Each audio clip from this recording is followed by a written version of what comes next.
오늘 시청자님들을 위해서 저희가 박지청 대표님을 모셨는데요. 이분 이력이 정말 특이해요. 파일럿이셨습니다. 파일럿. 투자자로 이렇게 전환하게 된 궁극적인 이유가 뭐였어요? 내 집을 한번 마련해야 되겠다라고 시작을 한 건데, 제가 처음 투자를 했을 때 한 1년 정도 만에 1억이 오르고, 또 1년 또 지나니까 조합이 또 설립되면서 한 1억이 또 오르더라고요. 아, 이게 투자라는 게 별거 아니네. 단기 수익을 내야 되겠다는 생각을 가졌다가 그게 한 초반에 한 5천만까지 막 올라가더라고요. 와, 그래 이거지라고 했는데 바로 금융위기 타격을 받으면서 마이너스로 쭉 줄어들더라고요. 네. 안녕하십니까 시청자님들, 동산영입니다. 안녕하세요.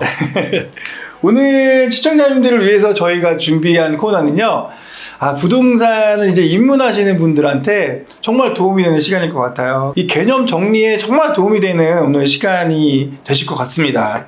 오늘 오신 분은 사실 이제 저보다는 개념 정리를 전문가로서 잘해주신 박지청 대표님을 모셨는데요. 이분 이력이 정말 특이해요. 사실 부동산 전문가라고 하면 재미삼아서 하신다든지 뭐 투잡으로 하신다든지 이러시는데, 이 메인 잡이 파일럿이셨습니다. 파일럿. 재테크 읽어주는 파일럿 이분도 있듯이 네. 파일럿 하시는 분들이 부동산에 관심이 많으신가 봐요. 저도 뭐 잘은 모르겠지만 조종을 하고 그런 분야가 분석을 좀 요하는 요소가 좀 많아가지고 그럴 수도 있겠다라는 생각이 드는 것 같아요. 오, 그렇군요. 네. 파일럿이 꿈이었던 친구들 굉장히 많이, 남들이 이제 꿈꾸던 좋은 직장을 가지고 계시는 분이 부동산 전문가로 방향 전환을 하셨다고 합니다. 우리 부동산 하시는 분들한테 참 큰 힘이 안 될 수가 없는 것 같습니다. 그럼 그렇게 해서 투자 수익률을 좀 많이 올리시는 편이신가요? 크게 실패를 해본 건 없었던 것 같아요. 야, 부럽습니다. 예, 아니 뭐 직장도 좋고 또 자산도 늘리고 정말 좋은 아빠시겠어요. 아이고, 별없습니다. 확실히 파일럿이라서 그런지 모르겠는데 네. 이 책에도 써 있지만 3차원 입장으로 그 부동산을 좀 평가해 주시는 것 같고, 네. 또 아무래도 조정사다 보니까 이제 높은 데서 바라볼 줄 아시는 것 같아요. 그러니까 숲을 볼 줄 아시는 시각을 가졌다고 생각이 들더라고요. 제가 사실 이거를 깨알같이 보시는 것처럼 이렇게 글을 써가면서 밑줄을 그어가면서 제가 몇 개 좀 봤어요. 왜냐면 저희가 이제 이런 거를 말씀드리고 강의할 때 어느 정도 수준에서 해야 될지 그거를 잡는 게 어렵거든요. 좀 너무 전문가분들은 너무 쉬워서 재미없고, 너무 쉬운 걸 해야 되는 분들은 어려워서 재미없고 한데, 이 책은 두 부류한테 너무나 실속 있게 큰 구조를 정확하게 짚어주고 있더라고요. 감사합니다. 좋게 말씀해 주시고. 저도 그러면 이렇게 좀 잘 짚어줄 걸, 혹시 내 강의는 어렵지 않았을까 이런 걱정이 되더라고요. 아닙니다. 지금 강의를 하고 계시잖아요. 네, 지금 어디서 어떤 식으로 강의를 신청할 수가 있을까요? 아마 제 이름 박지청이라고 치면은 네네. 주로 블로그나 페이스북이나 이런 데 제 자료들이 좀 많이 있고, 네네. 제가 지금은 두 가지 형태로 좀 강의를 하고 있습니다. 네네네. 하나는 제 이제 출신인 군 일반적인 공공기관, 기업체 위주로 해서 일반 강의를 해드리고 있어요. 안정적인 내 집 마련 및 성공적인 부동산 재테크 투자 전략에 대해서 해드리고 있고, 이제 두 번째는 이번 주부터 이제 온라인 2기라고 해서 네네. 서울 소액 투자로 할 수 있는 그런 온라인 강의를 지금 진행을 하고 있어요. 교재가 이건지는 모르겠습니다만은 난생 처음 부동산 투자 시크릿이라는 도서를 지금 발간하신 거거든요. 요거를 강의를 마련하셨다고 하신다면 네. 정말 좋은 강의, 명강이실 것 같아요. 이걸 다 읽어봤는데, 야, 이거 특히나 개념이 정리가 되지 않으신 분들한테는 요 책을 읽고 또 강의를 듣게 된다면 부동산 성투하는데, 성공 투자하는데 정말 도움이 될 거라는 생각을 합니다. 그러면 본격적으로 한번 우리 대표님과의 한번 이야기를 이어가 보도록 하겠습니다. 혹시 이 부동산 하게 된 어떤 스토리, 배경 같은 게 궁금한데요. 네. 그러니까 투자자로 이렇게 전환하게 된 궁극적인 이유가 뭐였어요? 아니 뭐 거창하게 뭐 투자자로 뭐 전환하거나 뭐 그렇게 그런 의미는 아니고 소소하게 이제 뭐 내 집을 한번 마련해야 되겠다라고 시작을 한 건데, 개인적으로는 이제 제 2008년도에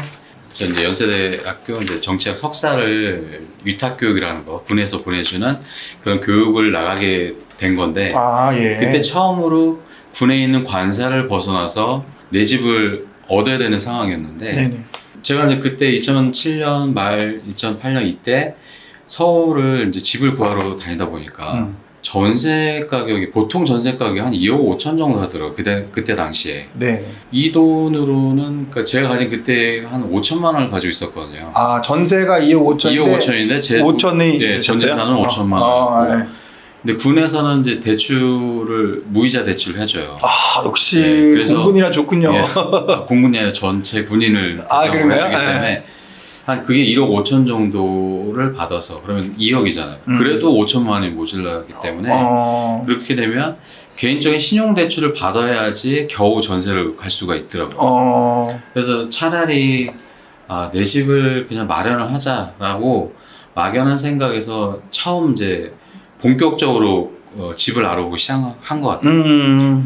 그렇게 해서 제가 그때 기지, 그러니까 제가 있던 공군기지가 청주였고, 청주에 있는 부동산 다녀보고, 그 다음에 수도권도 다녀보고, 서울도 다녀보다가 경찰하고 계신 그 외갓집에 친척 형이 있었어요. 네. 그러니까 경찰이니까 좀 그래도 무언가 좀 핫소스나 굿소스 같은 게 있지 않을까 라는 생각에 여쭤보니까 그분은 모르고 그분의 처형 되시는 분이 재개발의 고수유셨던 거예요. 그래서 그렇게 해서 만나가지고 처음 흑석동의 그 재개발 투자를 2008년에 우연찮게 시작을 하게 됐습니다. 2008년이면 끝물 아닌가요?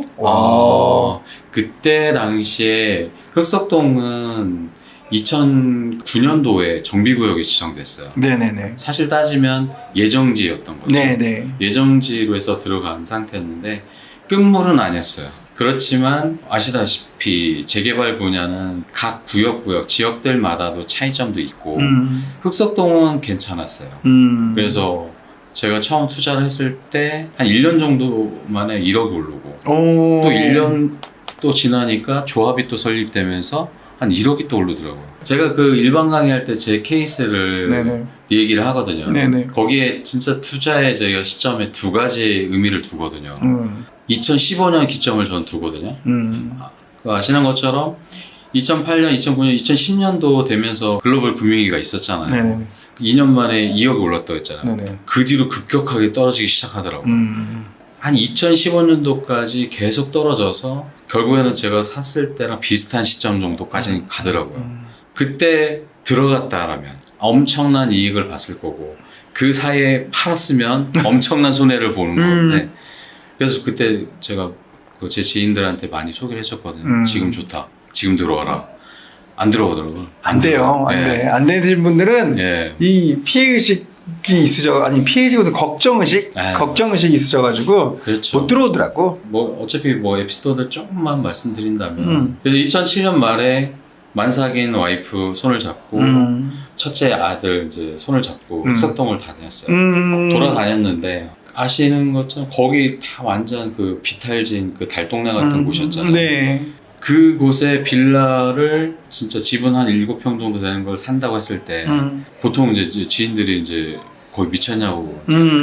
왜냐면 그때 당시 청주가 30평대 아파트가 1억 5천에서 1억 7천이면 살 수 있었어요. 네, 괜찮은 그렇죠. 신축 네. 아파트. 네. 근데 빌라가 나이가 빠진 게 한 2억이 넘다고 하니까 네네. 제정신이 아닌 거로 생각을 하는 거죠. 그래서 진짜 투자라는 게 그런 것 같아요. 지금 말씀하시는 걸로는 처음에는 군인이 실거주 공간이 필요해서 그 접근하게 됐고 공부하게 됐고 네. 근데 결국 결정은 그 와중에 몸테크를 할 생각 각오를 딱 한 거네요. 네, 그런 거죠. 그 당시에 이미 실거주 이쁘고 착한 집보다는 돈 벌어도 착한 집을 고른 거잖아요. 그 이유가 그때 당시에도 공부를 한 거예요? 그때는 선택지가 그거였던 것 같아요. 5천만 원으로 할 수 있는 곳은 거의 없었던 것 같아요. 그래서 그랬고 공부는 제가 2005년도 정도부터 공부를 시작했어요. 부동산 공부. 네. 그래서 재테크의 공부를 이제 다양한 걸 시작하고 제가 이제 연세대학교 다닐 때 제 전공 서적 반과 부동산 서적 반을 양쪽을 반반씩 빌렸어요. 그럼 2년 내 준비 기간이 있긴 했네요. 네, 좀 어느 정도 있었죠. 실마리는 거기서 줬지만 네, 네. 그랬군요. 그래서 투자자로 전환을 하게 된 계기가 되셨군요. 네. 그러셨구나. 그러면은 그냥 투자 공부를 할 때 네. 제일 처음 시작 어떤 식으로 해야 되나요? 아마 그때 당시 지금처럼 이렇게 뭐 부동산 유튜브부터 인터넷 채널이 이렇게 다양하진 않았잖아요. 네. 제가 처음 공부할 때는 경제, 그러니까 신문, 일반적인 경제 신문 같은 것들로 보면서 많이 시작을 한 것 같아요. 뭐 재개발은 재개발, 재건축, 뭐 빌라, 아니면 건물 투자. 그 책은 다양한 책을 보기 시작했고, 예. 제가 제일 재밌게 봤던 거는 일주일에 한 번씩 그 경제신문 뒤에 보면은 그 아파트 매물 그 가격이 있었잖아요. 예. 어느 지역 뭐 성동구 뭐 아니면 양천구 막 해가지고 가격들 네. 아파트 가격 막 나왔던 거 혹시 네, 네. 기억나시나요? 네, 기억나죠. 그게 의외로 별거 아닌 것 같았는데 지나고 쌓이고 하다 보니까 그쪽의 아파트의 가격들이 어떻게 시세가 형성이 되는 게 나름 머릿속에 들어오더라고요. 그래서 제가 이제 저한테도 이제 강의할 때 부동산 공부를 어떻게 시작하냐고 이제 많이 여쭤보거든요. 네. 저는 그때 당시는 정보가 없었다라고 하면 지금은 정보가 너무 많아서 문제다. 어떻게 걸러서 어떻게 들어가고 어떻게 시작하느냐 그게 오히려 지금은 더 어려운 것 같다. 지금의 기준으로 많이 말씀드린다라고 하면은 저는 일단은 국내외의 경제적인 흐름들은 거시적으로 파악할 필요가 있다. 그리고 나서 시작은 거창한 것보다는 내 앞마당, 내 집 앞마당, 그러니까 내 있는 이 동네의 현황들, 아파트가 어떻게 되고 상가가 뭐가 내가 잘 아는 곳을 그렇죠. 먼저. 그렇죠. 네. 상가는 어떻게 되고 상권이 어떻게 형성되고 이런 것들을 앞마당을 잘 보고 그런 다음에 조금씩 내가 그럼 가고 싶은 곳, 내가 투자하고 싶은 곳을 비교하면서 나아간다고 하면은 그래도 막연한 것보다는 아는 걸 기점으로 조금씩 확장해 나가는 식으로 공부하는 게 좋겠다라는 생각이 드는 것 같아요. 그렇게 좀 저는 권유를 하고 있고. 부동산 공부를 시작하는 것까지야 뭐 그렇다 치지만 네. 신기한 거는 부동산 투자를 할 때도 두렵고 네. 시작은 네. 또 부동산 투자 공부를 시작하는 것도 두려워요. 시간이 안 나고. 그렇죠. 맞죠. 그런 것들은 잘 이겨내셨나요? 아마 저는 아까 말씀드린 것처럼 그 재개발 고수이신 그 지인분의 도움이 아니었다면 제대로 성공적으로 투자가 어려웠을 것 같아요. 특히 제 온라인 강의를 할 때도 뭐 이제 여러 가지 많은 이제 질문을 하시지만 어떻게 시작을 했느냐, 아니면 그 말씀도 한 것처럼 어떻게 그 두려움을 극복을 하면서 투자를 했냐는 말씀을 많이 하시는데 전 세 가지 케이스 같아요. 그러니까 저처럼 지인의 도움을 받던지 아니면 저나 뭐 대표님처럼 오랜 기간 동안 경험과 또 공부를 통해서 본인의 지식을 많이 쌓던지 아니면 정말 운이 좋던지 저는 이제 그 중에서도 본인의 지식을 충분히 쌓아가고 그리고 내가 어느 정도 아까 얘기한 것처럼 내 앞마당을 잘 알고 있는 것들처럼 투자 지역도 내가 어느 정도 지식을 쌓아가지고 그 지역을 제대로 분석하고 투자를 할 수 있는 준비가 돼 있다라고 했을 때는 그럴 때는 이제 두려움을 극복은 자연히 된다고 생각이 드는 것 같아요. 사실 그러면서도 대표님께서 이제 부동산 투자하다 보면은 마냥 좋은 날만 있지는 않잖아요. 그럼요. 좀 어렵거나 네. 힘들었던 그런 일은 없으셨나요? 크게 실패해 본 적은 없었지만 삶에 아주 정말 쪼들어들 만큼 힘들었던 시기는 있었던 것 같아요. 제가 2007년, 8년도에 이제 첫 투자를 하고 네. 그때도 5천만 원이었으니까 저 이제 주택담보대출도 받아야 됐고 신용대출도 받아서 그래서 그걸 산 거였는데 네. 그러니까 대출금을 열심히 갚아가는 단계였어요. 근데 이제 2009년도에 이 가격이 1억 정도 올랐잖아요. 2008년도에 1억 네. 올랐고 2009년도에 또 올라오니까 이게 투자라는 게 별거 아니네. 이제 좀 좋은 차도 좀 알아보고 해야 되겠다. 그쵸, 일단 차부터 알아봐. 그래. 남자는. 그렇게 하고 네. 이제 제가 10년도에 다시 이제 군으로 복귀하면서 분양권을 투자를 한 거예요. 왜냐면 투자가 너무 쉬우니까. 네. 투자가 쉬우니까 분양권 투자해가지고 이익을 얻어야겠다라고 해서 투자를 한 시점이 그 글로벌 금융위기 시기였던 거죠. 네. 딱. 네. 네. 그러면서 단기 수익을 내야 되겠다는 생각을 가졌다가 그게 한 초반에 한 5천만까지 막 올라가더라고요. 그래 이거지라고 했는데 바로 금융위기 타격을 받으면서 가격이 이게 마이너스로 쭉 줄어들더라고요. 네. 제가 프리미엄 1,000만 원을 주고 이제 분양권을 산 거였는데 네.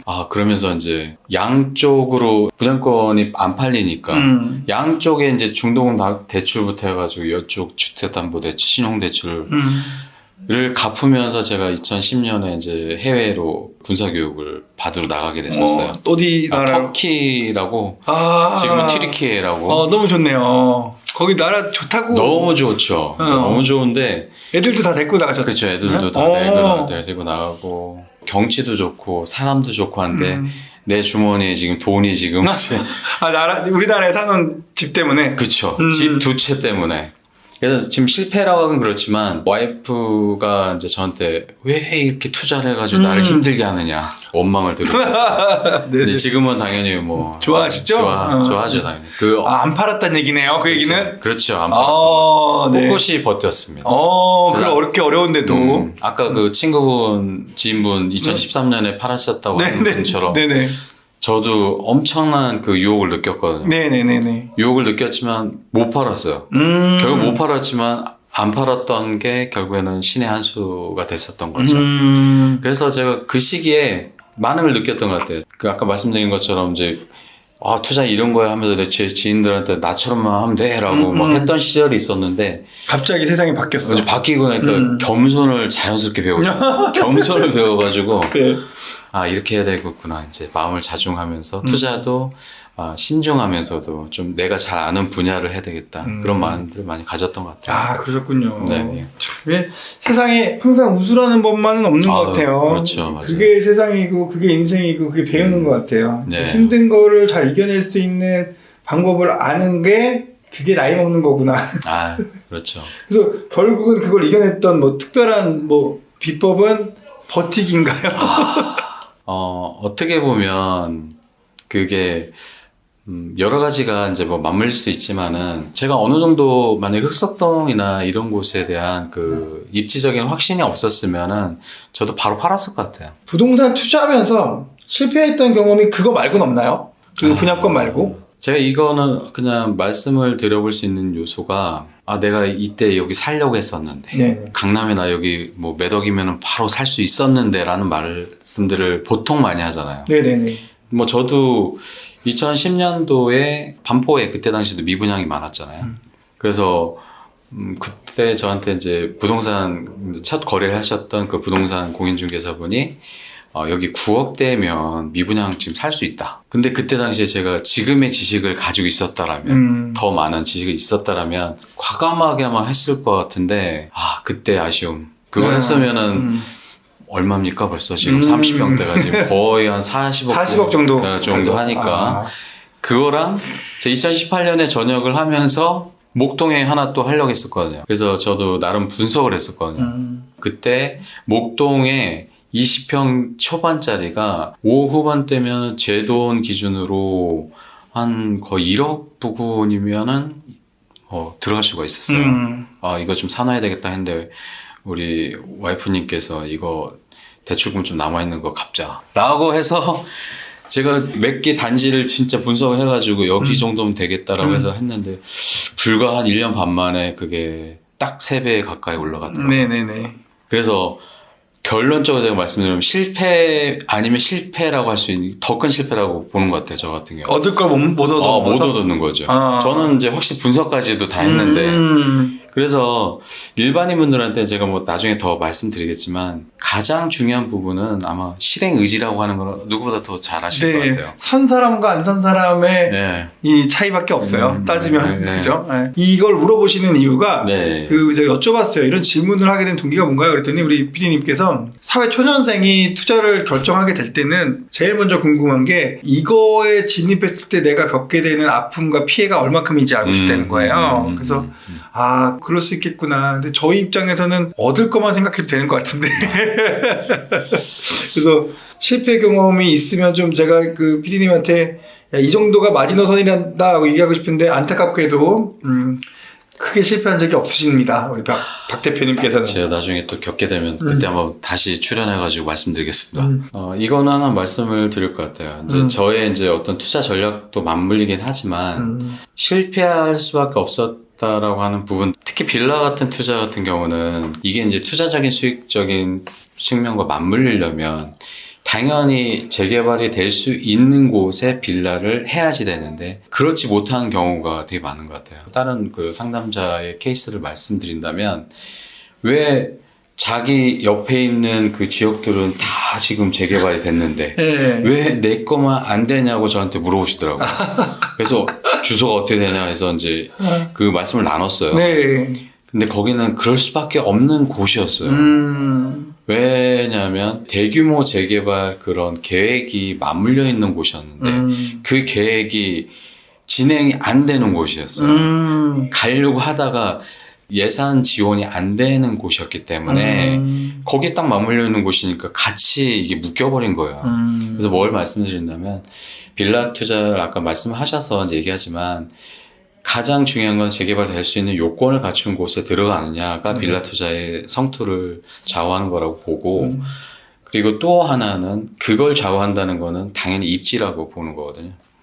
입지가 어느 정도 보증이 된 곳은 그 빌라가 어려움이 초창기에 있더라도 나중에는 결국 갈 수밖에 없거든 아시잖아요. 그 지역은 그래서 뭐 그 사이에 뭐 조합장이 뭐 바뀐데도 뭐 어떻게 돼도 부침이 있어도 결국엔 갈 수밖에 없더라고요. 네. 그래서 원인을 찾는 것이자 곧 전략이 될 수 있는 것은 입지와 재개발이 될 수 있는 여건을 갖췄느냐. 그게 좀 크다라고 그렇죠. 한번 꼭 빌라 말씀. 투자할 때 네. 대부분 이제 재개발 가능성이 있는지 체크하고 네. 또 그 중에서 입지가 또 얼마큼 더 성장할 수 있을지 네. 우리 검토를 해보는 거는 굉장히 중요하고 네. 자, 그러면 투자를 거듭해서 확고해진 대표님만의 뭔가 전략? 네. 이런 게 있나요? 저는 제 책에도 볼 수 있듯이 저는 유형을 제대로 아는 게 되게 중요하다. 그래서 뭐 보통의 정비 사업이라고 할 수 있는 뭐 재건축, 재개발 그런 것부터 해서 뭐 분양권 아니면 주택의 일반적인 아파트를 하냐, 오피스텔을 하냐, 건물이냐, 상가냐, 토지를 하느냐. 그러면 이게 아까 또 말씀하신 이제 대출을 꺼리는 사람, 뭐 대출 안 하는 사람들, 뭐 그걸 적극 활용하는 사람도 있듯이 성향별로 내가 투자 유형에서 내가 어떻게 어느 분야로 갈 건가를 체크를 할 필요가 있다라고 생각이 드는 것 같아요. 1차적으로는 그게 제일 중요하다 생각하고 그 다음에 두 번째의 중요한 부분은 내가 가진 돈을 가지고 최고의 수익을 낼 수 있는 부분이 무엇인가를 저는 체크를 해보고 내가 자산이 너무 많다. 그러면 뭐 압구정이나 반포에 뭐 아파트 하나 재건축 아파트 가지고 있으면 그냥 편안하게 있으면 되겠죠. 돈 많은 사람은 재건축으로 가라. 입지 좋은 곳에. 아유 너무 좋잖아요. 네. 그렇지 않다라면 저는 이제 소규모의 돈, 그러니까 소액을 가지고 있는 분들이라면은 그런 새 아파트가 될 수 있는 재개발도 좀 유념할 필요가 있고 저는 나름 거기에는 메리트가 아직도 있다라고. 보면서 저는 약간 그 부분을 조금 생각하고 있어요. 저 나름의 투자 전략이라면은 기본적으로 부자들이 어떤 공식으로 지금 투자를 하고 있는가를 철저하게 따라야 된다라고 생각 가지고 있어요. 부자들의 대부분은 원래 부자인 사람도 있겠죠. 하지만 일반적으로는 투자의 그런 포인트, 시점, 시기를 잘 이용을 한다. 특히 아파트가 막 올라가고 비싸진다고 했을 때 따라가는 사람은 보통 일반인이잖아요. 이미 부자들은 올라갈 때 이때 그때 팔잖아요. 다시 내려갈 때 사는 거지. 그런 시기를 잘 이용하는 것도 가장 중요한 전략 중에 하나고. 저희가 이제 개념적인 정리는 좀 된 것 같아요. 예. 된 것 같고 투자를 할 때 본인만의 노하우를 좀 예를 들어서 좀 말씀을 해주셨으면 좋겠습니다. 5천만 원 미만으로 투자할 수 있는 투자 유형이 뭔지 구체적으로 좀 부탁드릴게요.